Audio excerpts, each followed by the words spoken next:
Good morning students. Subject chemistry. Topic Unit 11 Atomic Structure.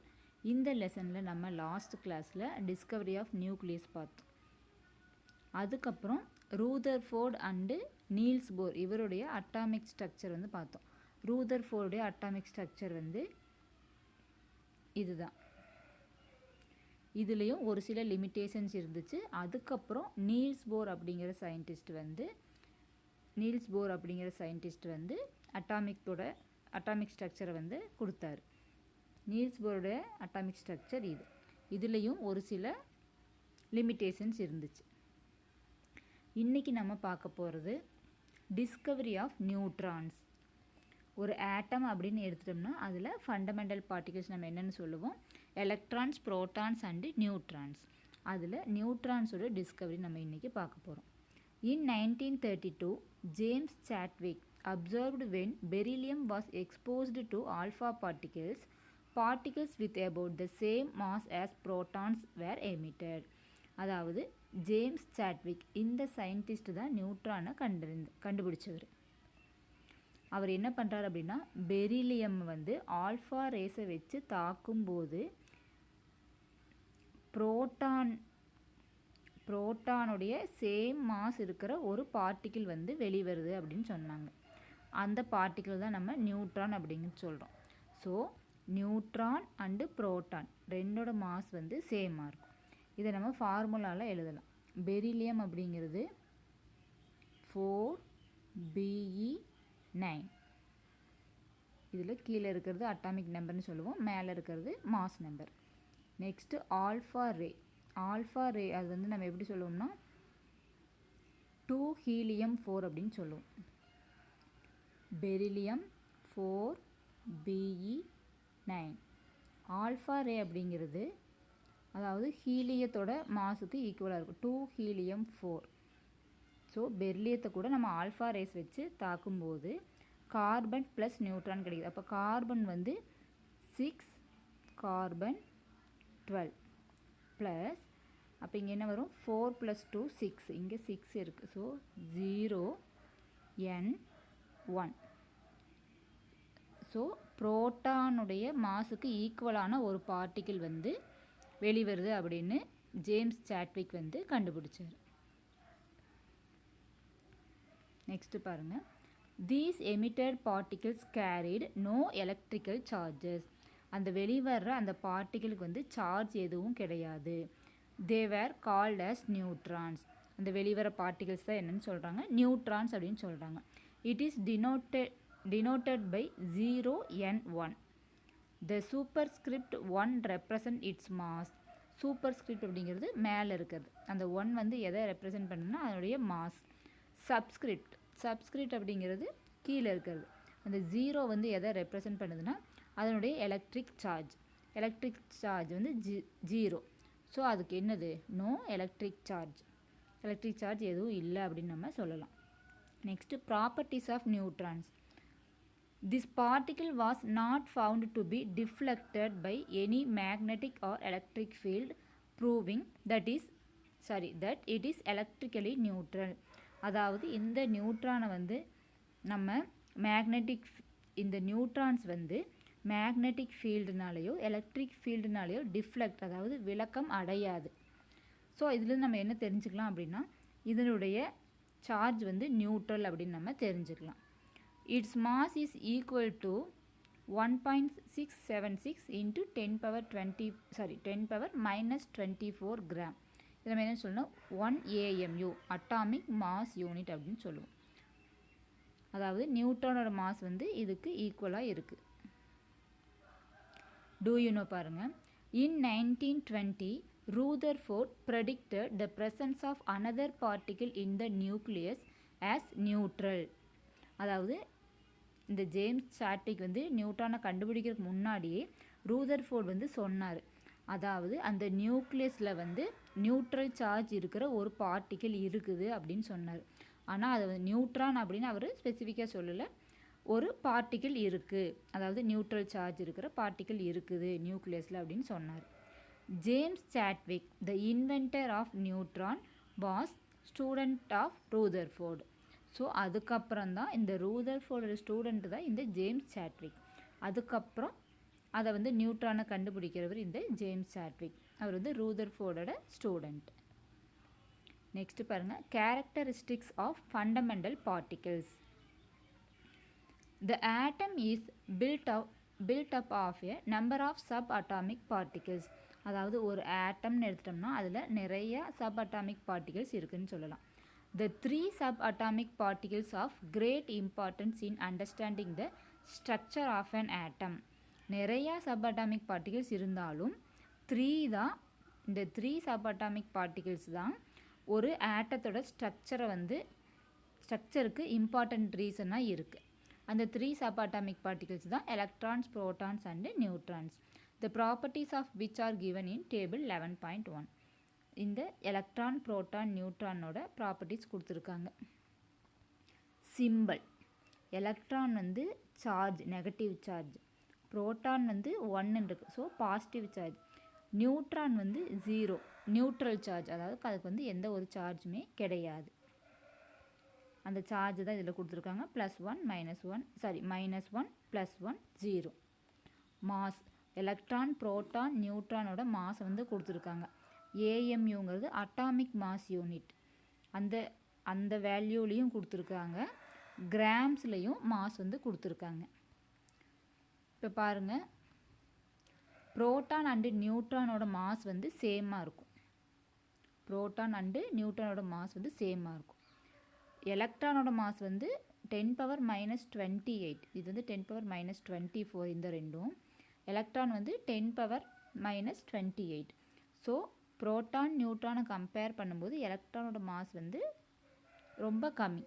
எல்லாமே ஆட்டம்ஸ்னாலே small, very very small. அதுலேயும் அப்போ ஒவ்வொரு electron, proton, நியூட்ரானோட mass வந்து எல்லாமே மைனஸில் இருக்குது. ஸோ ரொம்ப ரொம்ப ரொம்ப ஸ்மால் அதனுடைய value. There are 2 structural parts of an atom, the nucleus and the empty space in which there are imaginary parts called orbits. அதாவது ஒரு ஆட்டம்னு எடுத்துட்டோம்னா அதை வந்து நம்ம 2 பார்ட்ஸாக பிரிக்கலாம், 2 ஸ்ட்ரக்சரல் பார்ட்ஸாக பிரிக்கலாம். ஃபஸ்ட்டு ஒன் வந்து நியூக்ளியஸ், அதுக்கப்புறம் ஆர்பிட்ஸ் அப்படின்னு சொல்லுவோம். நியூக்ளியஸ் அப்படிங்கிறது நம்ம தமிழில் உட்கரு அப்படின்னு சொல்லுவோம், அதாவது அந்த ஆட்டத்துக்கு உள்ளே இருக்கிறது. இந்த நியூக்ளியஸில் தான் புரோட்டான்ஸும் நியூட்ரான்ஸும் இருக்கும். லிசன் ஸ்டூடெண்ட்ஸ், இதெல்லாம் நல்லா கேர்ஃபுல்லாக லிசன் பண்ணிக்கோங்க. இதெல்லாம் வெரி வெரி இம்பார்ட்டண்ட். இதை நீங்கள் தெரிஞ்சுக்கிட்டிங்கன்னா தான் இதிலிருந்து நம்ம atomic number, mass number, number of electrons, protons, neutrons கால்குலேஷன்லாம் இருக்குது. ஸோ ஒரு ஆட்டம்னு எடுத்துட்டோம்னா அதில் நியூக்ளியஸ் வந்து உள்ளே இருக்கும். இந்த நியூக்ளியஸ்குள்ளே தான் புரோட்டான்ஸும் நியூட்ரான்ஸும் இருக்கும். ஆர்பிட்ஸ் அப்படிங்கிறது எலக்ட்ரான்ஸ் வந்து அந்த வட்டப்பாதையில் சுற்றி வர அந்த பாதைக்கு பேர் தான் ஆர்பிட்ஸ் அப்படின்னு சொல்லுவோம். எலக்ட்ரான்ஸ் ரிவால்வ் இன் ஆர்பிட்ஸ் ஆர் செல்ஸ். அந்த எலக்ட்ரான் வந்து இந்த பிளாக் டாட்டாக வச்சுருக்கதா எலக்ட்ரான்.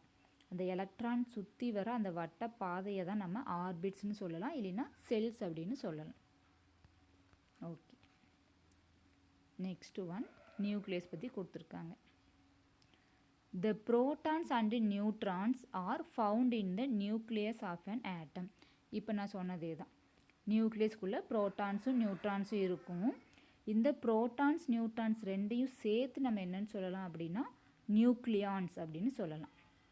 நியூக்ளியான்ஸ் அப்படிங்கிறது புரோட்டான்ஸ் அண்டு நியூட்ரான்ஸ் ரெண்டும் சேர்ந்தது. ஆர்பிட்ஸ் அப்படிங்கிறது, orbit is defined as the பாத்னா அந்த பாதை, by which electrons revolve around the nucleus. அந்த நியூக்ளியஸை சுற்றி எலக்ட்ரான் வந்து ஒரு வட்டப்பாதையில் சுற்றிட்டு இருக்கும். அந்த பாத்துக்கு பேர் தான், அந்த பாதைக்கு பேர் ஆர்பிட்ஸ் அப்படின்னு சொல்லுவோம். Okay, next, do you know, besides the fundamental particles like protons, electrons and neutrons, some more particles are discovered in the nucleus of an atom. அதாவது நம்ம மோஸ்ட்லி என்ன படிக்கிறோம், ஃபண்டமெண்டல் பார்ட்டிகிள்ஸ். ஒரு ஆட்டம்னு எடுத்துட்டோம்னா எலக்ட்ரான்ஸ், புரோட்டான்ஸ், நியூட்ரான்ஸ் தான் இருக்குன்னு படிக்கிறோம். இது போக அந்த ஆட்டமில் இன்னும் பார்ட்டிகிள்ஸ் இருக்குது அப்படின்னு சொல்கிறாங்க. அதுக்கு பேர் பாருங்கள், தே இன்க்ளூட் மீசான்ஸ், நியூட்ரினோ, ஆன்டி நியூட்ரினோ, பாசிட்ரான்ஸ். இது மாதிரி பார்ட்டிகிள்ஸும் ஆட்டமில் இருக்குது அப்படின்னு சொல்கிறாங்க. Okay, next atomic number and mass number. நம்ம எப்படி அட்டாமிக் நம்பர்னால் எதை சொல்லுவோம், மாஸ் நம்பர்னால் எதை சொல்லுவோம். Only hydrogen atoms have one proton in their நியூக்ளியை. நியூக்ளியை அப்படிங்கிறது அந்த நியூக்ளியஸ் தான் நம்ம சொல்கிறோம். அதாவது ஹைட்ரஜன் எடுத்துட்டோம்னா அதில் ஒரே ஒரு புரோட்டான் தான் இருக்கும். அதே மாதிரி only helium atoms have 2 protons. ஹீலியமில் வந்து 2 புரோட்டான்ஸ் மட்டும்தான் இருக்கும். அதே மாதிரி கோல்டில் எடுத்துட்டோம்னா 79 புரோட்டான்ஸ் தான் இருக்கும். This shows that the number of protons in the nucleus of an atom decides which element it is. So நம்ம இந்த ப்ரோட்டான்ஸ்லேருந்து என்ன தெரிஞ்சுக்கலாம் அப்படின்னா, இப்போ நம்ம இந்த ப்ரோட்டான்ஸ் இவ்வளவு இருக்குது அப்படின்னா அது என்ன எலமெண்ட் அப்படின்னு நம்ம சொல்லிக்கலாம். இப்போ கார்பன் எடுத்துக்கிறோம். கார்பனில் வந்து 6 புரோட்டான்ஸ் இருக்கும். ஸோ அப்போ 6 புரோட்டான்ஸ் இருக்குது. அப்போ இந்த 6 நம்பர் வச்சு நம்ம என்னென்னு சொல்லிடலாம், இது என்ன எலமெண்ட் அப்படின்னு சொல்லிடலாம். 6ங்கிறது கார்பன் அப்படின்னு சொல்லிடலாம்.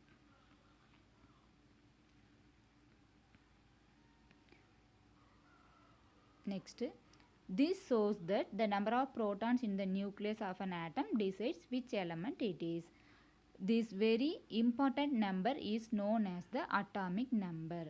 ஸோ அந்த நம்பர் ஆஃப் ப்ரோட்டான்ஸ் தான் நம்ம என்னன்னு சொல்லலாம், அட்டாமிக் நம்பர் அப்படின்னு சொல்லலாம். Proton number given the symbol Z. So atomic நம்பரோட சிம்பிள் வந்து Z. Atomic number Z is equal to number of protons is equal to number of electrons. அதாவது ஒரு எலமெண்ட்டை எடுத்துட்டோம்னா அதில் எவ்வளவு புரோட்டான்ஸ் இருக்குதோ அதே அளவு தான் எலக்ட்ரான்ஸும் இருக்கும். அந்த நம்பர் ஆஃப் புரோட்டான்ஸ் தான் நம்ம என்னென்னு சொல்கிறோம், அட்டாமிக் நம்பர் அப்படின்னு சொல்கிறோம். இப்போ நைட்ரஜன் வந்து 7 இருக்கும். 7, அதாவது நைட்ரஜனோட அட்டாமிக் நம்பர் 7. ஸோ அப்போ நம்ம அதில் இப்போ நைட்ரஜனில் எவ்வளவு புரோட்டான்ஸ் இருக்குதுன்னு சொல்லலாம், நம்பர் ஆஃப் புரோட்டான்ஸும் 7 தான். நம்பர் ஆஃப் எலக்ட்ரான்ஸ் எவ்வளவு, நம்பர் ஆஃப் எலக்ட்ரான்ஸும் 7 தான். ஸோ இந்த ஃபார்முலாவை நீங்கள் நல்லா ஞாபகம் வச்சுக்கணும். Atomic number is equal to number of protons or number of electrons. Okay, next, protons alone do not make up all of the mass of an atom. The neutrons in the nucleus also contribute to the total mass. The mass of the electron can be regarded as so small that it can be ignored. As a proton and a neutron have the same mass, the mass of the particular atom depends on the total number of protons and neutrons present. This number is called the mass number of an atom. இதில் என்ன சொல்லியிருக்காங்க அப்படின்னா, ஒரு ஆட்டமுடைய mass வந்து நம்ம எப்படி calculate பண்ணுறது அப்படின்னா, புரோட்டான்ஸோட மாஸை வச்சு மட்டும் நம்ம கால்குலேட் பண்ண முடியாது. நியூக்ளியஸில் என்ன இருக்குது, நியூட்ரான்ஸும் இருக்குது. ஓகே, ஸோ அப்போ ஒரு ஆட்டமோட டோட்டல் மாஸை வந்து நம்ம எப்படி கால்குலேட் பண்ணலாம் அப்படின்னா, புரோட்டான்ஸ், நியூட்ரான்ஸ், எலக்ட்ரான்ஸ் 3ஐயும் கால்குலேட் பண்ணணும். ஆனால் இப்போ நான் சொன்னேன் எலக்ட்ரானோட மாஸ் வந்து ரொம்ப ரொம்ப ஸ்மால், அதனால நம்ம அதை இக்னோர் பண்ணிடலாம். ஸோ ஒரு ஆட்டமுடைய மாஸை நம்ம கால்குலேட் பண்ணும்போது எலக்ட்ரானோட மாஸ் கம்மியாக இருக்கும்போது அதை நம்ம விட்டுறோம். அதுக்கப்புறம் ரிமைனிங் என்ன இருக்கும், புரோட்டான் அண்டு நியூட்ரான் இருக்கும். ஸோ அப்போ ஒரு ஆட்டமுடைய மாஸ் நம்பர் நம்ம எப்படி கால்குலேட் பண்ணலாம் அப்படின்னா, புரோட்டான்ஸோடைய மாஸும் ப்ளஸ் நியூட்ரான்ஸோடைய மாஸையும் ரெண்டையும் ஆட் பண்ணால் நம்மளுக்கு மாஸ் நம்பர் கிடச்சிரும். அட்டாமிக் நம்பரோட சிம்பிள் Z, மாஸ் நம்பரோட சிம்பிள் வந்து A. மாஸ் நம்பருடைய formula number of protons plus number of neutrons. ஒரு ஆட்டமில் எவ்வளவு புரோட்டான்ஸ் இருக்கும், எவ்வளவு நியூட்ரான்ஸ் இருக்கும், ரெண்டையும் ஆட் பண்ணால் நம்மளுக்கு கிடைக்கிறது மாஸ் நம்பர். நெக்ஸ்ட் பாருங்கள், for any element the atomic numbers are shown as subscripts and mass number are shown as superscript. அதாவது எந்த எலமெண்ட்டாக இருந்தாலும் நம்ம சிம்பிளில் இப்படி எழுதலாம். அதாவது எக்ஸுங்கிறது symbol of the element. Next இங்கே Z அப்படிங்கிறது அட்டாமிக் நம்பர். சூப்பர்ஸ்கிரிப்டுங்கிறது மேலே, A அப்படிங்கிறது மாஸ் நம்பர். இப்போ ஒரு எக்ஸாம்பிள் கொடுத்துருக்காங்க பாருங்கள், இதனால் லிசன் பண்ணிங்க. நைட்ரஜன் நம்ம எப்படி எழுதலாம், 7 நைட்ரஜன் 14.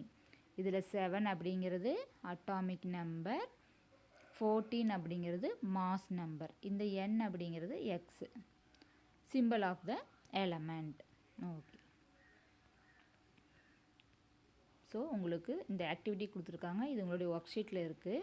இப்போ நைட்ரஜனுக்கு இங்கே எழுதியிருக்கிற மாதிரி நீங்கள் என்ன பண்ணணும், carbon, oxygen, silicon and beryllium, இதுக்கு நீங்கள் உங்களுடைய பீரியாடிக் டேபிளில் இருக்கும், அது அட்டாமிக் நம்பர், மாஸ் நம்பர்லாம் இருக்கும், சிம்பிள் உங்களுக்கு தெரியும், ஆல்ரெடி நீங்கள் படிச்சிருக்கீங்க. ஸோ இது மாதிரி நீங்கள் ரைட் பண்ணணும். Next, the difference between the mass number of an element and its atomic number gives the number of neutrons present in one atom of the element. அதாவது mass number and atomic number இதனுடைய difference தான் number of neutrons. இப்போ நம்ம ஒரு எலமெண்ட்டுக்கு நம்ம எப்படி calculate பண்ணோம், number of protons, number of electrons வந்து ஈக்குவலாக இருக்கும். அப்போ நம்மளுக்கு அட்டாமிக் நம்பர் தெரிஞ்சதுன்னா நம்ம number of protons, number of number of electrons வந்து எப்படின்னு கால்குலேட் பண்ணிடுவோம். இப்போ நம்பர் ஆஃப் நியூட்ரான்ஸ் நம்ம கண்டுபிடிக்கணும் அப்படின்னா மாஸ் நம்பரில் இருந்து அட்டாமிக் நம்பரை மைனஸ் பண்ணோம்னா நம்மளுக்கு கிடைக்கிறது நம்பர் ஆஃப் நியூட்ரான்ஸ். இப்போ ஒரு எக்ஸாம்பிள் கொடுத்துருக்காங்க பாருங்கள். For example, the number of neutrons in one atom of 12 mg அப்படிங்கிறது மெக்னீஷியம், 12 மெக்னீஷியம் 24. இதில் நம்பர் ஆஃப் நியூட்ரான்ஸ் நம்ம எப்படி கால்குலேட் பண்ணுவோம், ஃபார்முலா ஃபஸ்ட்டு ரைட் பண்ணிக்கணும். Number of neutrons is equal to mass number minus atomic number. இப்போ மேலே இருக்கிறதா மாஸ் நம்பர், கீழே இருக்கிறது atomic number. So 24 minus 12 is equal to 12. So one atom of மெக்னீஷியமில் எவ்வளவு நியூட்ரான்ஸ் இருக்கும் அப்படின்னா 12. ஓகே, இப்போ டெஸ்ட் யுவர் செல்ஃப் கொடுத்துருக்காங்க, இதுவும் உங்களுடைய ஒர்க் ஷீட்டில் இருக்குது. நம்பர் ஆஃப் நியூட்ரான்ஸ் நீங்கள் கால்குலேட் பண்ணணும். நீங்கள் ஒவ்வொன்றையும் இப்போ 13 அலுமினியம் 27, இதுக்கு நீங்கள் கண்டிப்பாக ஒவ்வொரு சம்முக்கும் ஃபார்முலா எழுதணும். Number of neutrons is equal to இந்த ஃபார்முலாவை எழுதிக்கணும். அதுக்கப்புறம் நீங்கள் மாஸ் நம்பர் என்ன, அட்டாமிக் நம்பர் என்னன்னு எழுதுனீங்கன்னா உங்களுக்கு ஈஸியாக புரியும். இப்போ ஃபஸ்ட்டு நீங்கள் இந்த சம்மில் என்ன பண்ணிக்கிறீங்கன்னா, mass number of aluminium is equal to 27, atomic number of aluminium is equal to 13. அதுக்கப்புறம் இந்த ஃபார்முலாவை எழுதுங்க. Number of neutrons is equal to mass number minus atomic number. அதுக்கப்புறம் 27 மைனஸ் 13, நம்பர் ஆஃப் நியூட்ரான்ஸ் வந்து இவ்வளவு அப்படின்னு எழுதினீங்கன்னா நீட்டாக இருக்கும். இதில் 4 சம்ஸ் இருக்குது, இதையும் நீங்கள் ஒர்க் ஷீட்டில் இருக்குது, ஃபைன் பண்ணுங்கள். டூ யூ நோ பாருங்கள், atomic number is designated as ZY. இப்போ அட்டாமிக் நம்பரோட சிம்பிள் வந்து Z அப்படின்னு கொடுத்துருக்கோம். அட்டாமிக் நம்பருக்கு ஃபஸ்ட் லெட்டர் ஏ நம்ம வச்சுக்கலாமே, ஏன் Z கொடுத்துருக்காங்க அப்படின்னு பார்த்தோம்னா, Z stands for Zahl, which means number in German. அதாவது ஜெர்மன் மொழியில் ஜால் அப்படிங்கிறது நம்பருடைய மீனிங். ஜால் அப்படின்னா நம்பர்னு அர்த்தம். ஸோ அதனால அந்த ஃபஸ்ட் லெட்டர் தான் ஜெட்டை வந்து நம்மளுக்கு கொடுத்துருக்காங்க. Z can be called atom zal or atomic number. So அந்த ஜெட்டை வந்து நம்ம அட்டாமிக் நம்பர்னு சொல்லலாம், இல்லைன்னா ஆட்டம் ஜால் அப்படின்னு சொல்லலாம். A is the symbol recommended in the ACS style guide instead of M. அதாவது A அப்படிங்கிறது எது கொடுத்துருக்காங்க, மாஸ் நம்பர். அதாவது மாஸ் நம்பருக்கு நம்ம எம்முக்கு பதிலாக A வந்து ரெக்கமெண்ட் பண்ணியிருக்காங்க. யார் அப்படின்னா இந்த ACS ஸ்டைல் அப்படிங்கிற ஒரு ACS ஸ்டைல் தான், அவங்க தான் இது பண்ணியிருக்காங்க. எதுக்குன்னா ரெக்கமெண்ட் பண்ணியிருக்காங்க மாஸ் நம்மளோட சிம்பிள் வந்து A அப்படின்னு. ஓகே, இது வந்து ரிமைனிங் வந்து இந்த சம்மெலாம் நம்ம நெக்ஸ்ட் கிளாஸில் பார்க்கலாம். நீங்கள் இன்றைக்கி பார்த்ததை நீங்கள் நல்லா ரீகால் பண்ணுங்கள். அட்டாமிக் நம்பர்னால் என்ன, மாஸ் நம்பர்னால் என்ன, number of protons, electrons, neutrons எல்லாம் நம்ம எப்படி கால்குலேட் பண்ணுறதுன்னு இதை நீங்கள் ரீகால் பண்ணி பாருங்கள். Thank you students.